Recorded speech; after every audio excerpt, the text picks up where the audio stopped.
प्रणाम सुने जाए जो बेटी कुमार गीत। फूल लोड गेली गौरी राजा फूल बड़िया नाग छोड़ल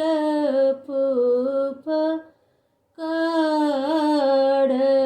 हे फूल लोड गेली गौरी राजा फूल बड़िया नाग छोड़ल फूफकार हे खोइछा भरी लोढ़ल गौरी चंगड़िया भरी लोढ़ा लोढ़ी लेल सब रंग फूल हे घोड़बा चढ़ल आबैरज जी के बेटबा चीनी लेल सब रंग फूल हे खोइछा भरी चिन्हलक गौरी के चंगड़िया भरी चिन्हलक चीनी लेल सब रंग फूल हे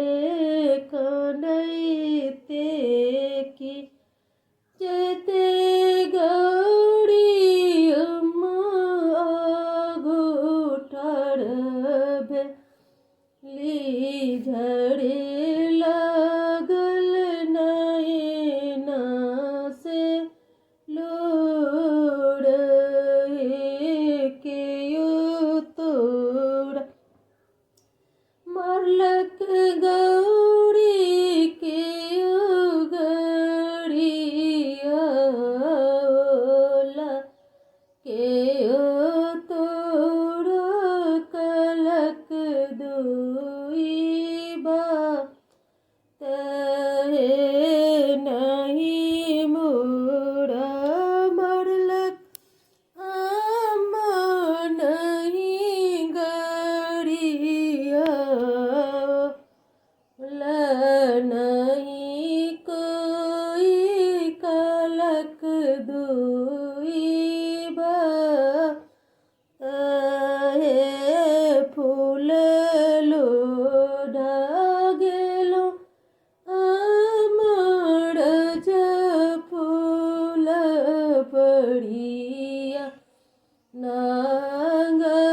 छोड़ल फूफकार हे नागो नाचियाओ बेटी गए सांप नाचियाओ एहो छिया श्री भगवान।